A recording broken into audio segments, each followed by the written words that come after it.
I want to preach to you this morning using as a title, Let It Flow. All right. Let it flow. Where's your level of usage with God? How usable are you for His glory? Are you useful or useless? Whether you realize it or not, you were designed to be used. And so a question of self-reflection this morning, are you being used? And not just simply being used, but to what capacity are you allowing God to use you? Because just like everything else, we have the choice of whether or not we want to give God minimal effort. It's amazing how we often give man maximum effort and give God minimum effort. We'll go out of our way to try and please people, giving them maximum effort. Yet for the God who woke you up this morning, for the God who started you on your way, for the God who keeps blessing and providing and protecting, we give Him the minimum. Let me illustrate it to you. You know when you go to the gas station, you don't feel like filling your tank all the way up.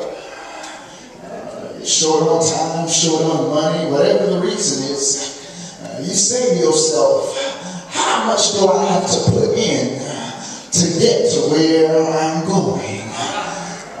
You begin calculating your mileage and your money in your mind. Wait until everyone leaves the cash register area to dump out your change and say $2.53 on pump 4. You fill it to the minimum, all the while hoping and praying you get to your destination. And so all the while you're driving, and you're sweating, watching your gas meter. Kids trying to talk to you and you're telling them to be quiet. Like silence is going to preserve gas. You put in the minimum, hoping you can get by. I wonder how many of us treat God like Hess, kangaroo, shell, Texaco. We're putting in the minimum, hoping for the maximum. And so since I'm using a gas metaphor, I might as well keep it going. Not only the amount we put in, but the quality we put in. Because you can do it for the Lord, but there's no quality to match the quantity. So when you pull up to the gas station, you're often presented with 3 choices. Regular, mid-grade, and then premium. Some gas stations actually have 4 choices, ultra premium. The difference is the octane rating of the premium gas is higher. This is why premium gas is also known as high octane. Not only does it keep engines cleaner due to its detergent additives, it also produces less pollution. It's of a better quality. I wonder how many of us are giving God dirty gas. You see, it's a difference between doing something and doing it with quality. Sometimes we get caught up on quantity and neglect quality. Sometimes it's not about how often you do it, but how effective you do it. Maybe the reason why you're so tired and running yourself ragged is because you've been so caught up on quantity and have been neglecting quality, trying to attend every meeting, trying to give everybody advice, trying to help everyone else, and so your quantity is of no quality. Serving all the time, but complaining all the time. Coming to church every Sunday, the quantity, but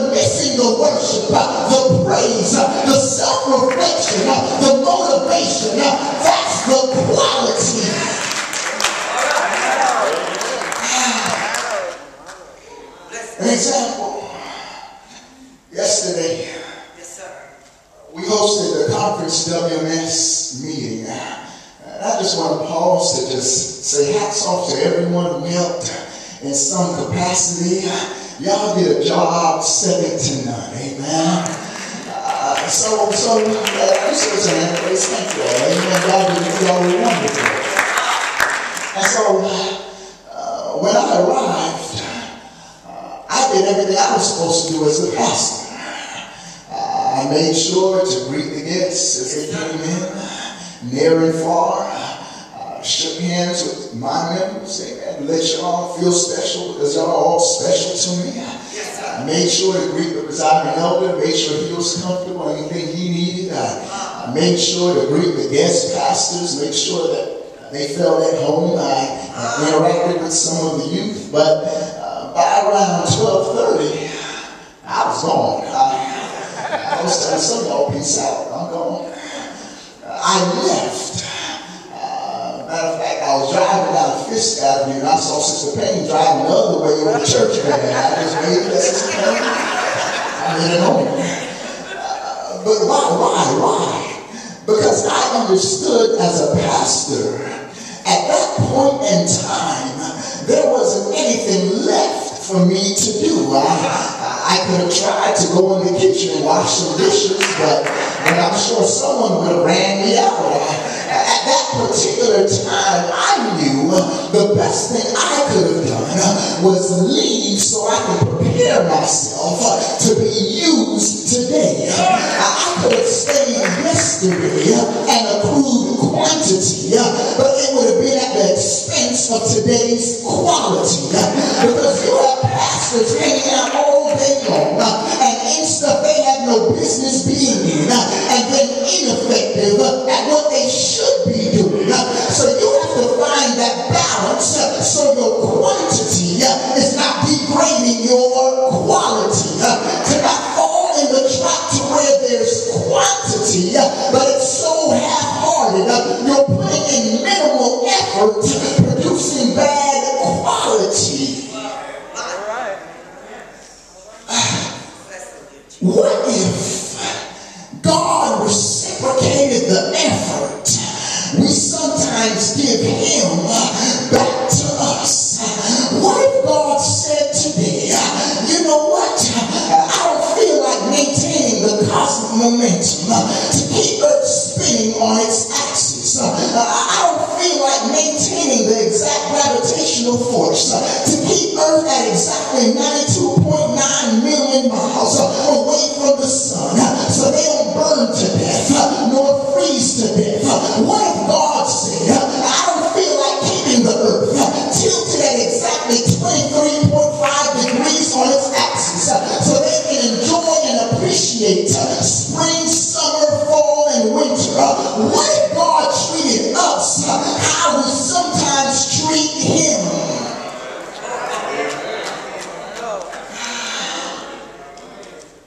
Isn't it interesting how we too often give God minimal effort but expect maximum return? Having prayed all week but coming to church expecting a blessing, had to wipe the dust off your Bible but expecting God to give you $1 million. I would be remiss if I didn't remind you, in order to get something out, you got to put something in. You have to be careful of not falling into the trap of giving little but expecting a lot. And that's a concept that's applicable to every area of your life.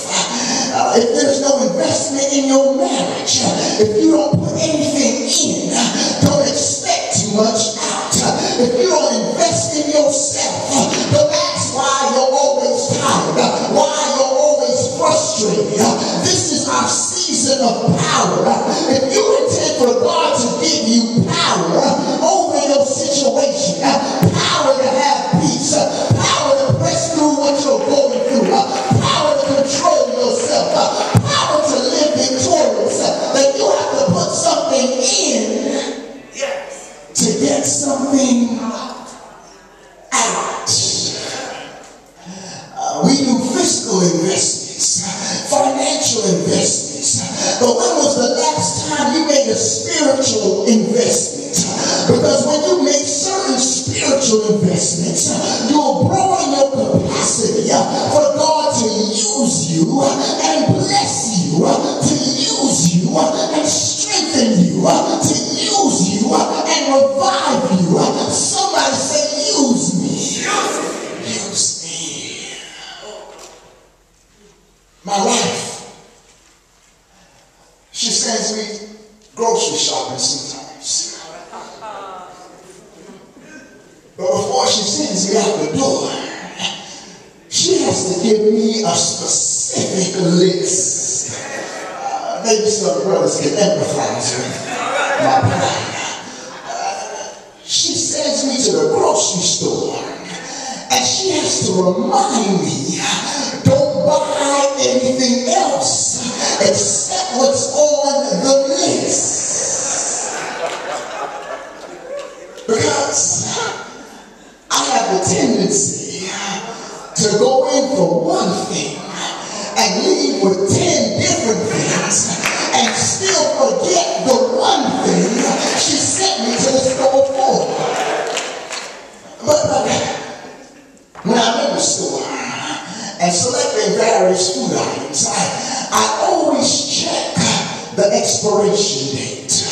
And not only that, but I compare dates to purchase the item with the longest expiration date, so I get maximum use. Somebody say use. So get maximum use for my purchase. I want to purchase something that I can get the longest shelf life or use out of.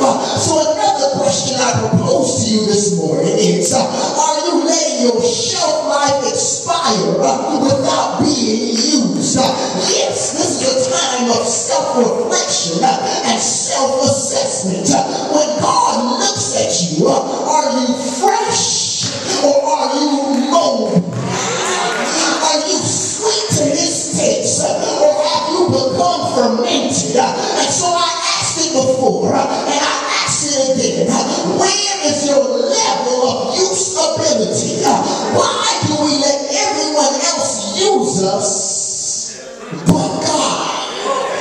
People that don't even like you, people you don't even like, you let them walk all over you, talk to you any kind of way, treat you however they want, and yet when it comes to God, we're too preoccupied, we're too important. You weren't too important when you were crying all night long. You weren't too important when your child was driving you crazy. You weren't too important when they walked out on you. You weren't too important when you were going through hell and high water. You weren't too important when you needed him. But we become too blessed to be preoccupied with God. We'll let people treat us any kind of way and stay in the same relationship. And yet by the little offense in the church, we're quick to switch. What if God treated us like we treat him? Now let me get to the text. Amen. Let me get to the text. So in the text, we have 4 individuals carrying an impotent man to Jesus. Let's examine these individuals. They didn't need any help. The impotent needed help. If they didn't meet Jesus that day, they'd still be walking around on 2 legs. But someone else was in need. Are you only willing to be used if you can get something out of it? What if you never get acknowledged? What if they never pay you back? What if you never get the credit? Can God still depend on you? And so the first point of emphasis is your usability dependent on your necessity? Can you serve God even if there's no reward? Even if they get blessed,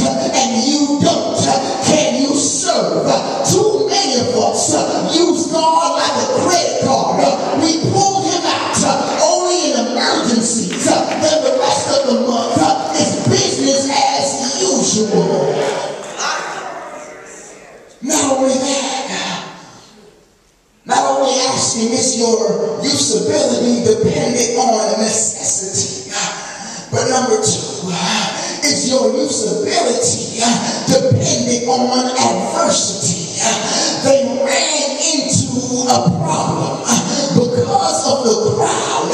They couldn't get to Jesus. I would argue some of us only want to be used if it's easy, if it's convenient, if you don't have to get your hands dirty, if it's amenable to your schedule. But God is looking for someone that will go no matter the test, no matter the trial, no matter the hardship, no matter the pain. They couldn't get to Jesus because of the crowd. So they went on the roof, dug a hole in someone else's house, and lowered the man to Jesus. But watch what the text says. When Jesus saw their faith, not the impotence faith. And this brings me to point number 3, and where I'm going today. I will contend your usability shouldn't be dependent on necessity. Your usability shouldn't be dependent on adversity, but your usability should be linked to your faith's conductivity. Let me explain. Faith was flowing through them for their friend. Jesus saw faith flowing through them to heal the man. Are you a conduit of God's power? In the electrical field, you have what's called AC, DC, alternating currents and direct currents. In an alternating current, the flow of electrical charge periodically changes. Sometimes it's strong, sometimes it's weak. But in a direct current, the flow of the charge is in one direction and the power is consistent. The problem with some of us, you've been operating with an alternating current when God's called you to have a direct current.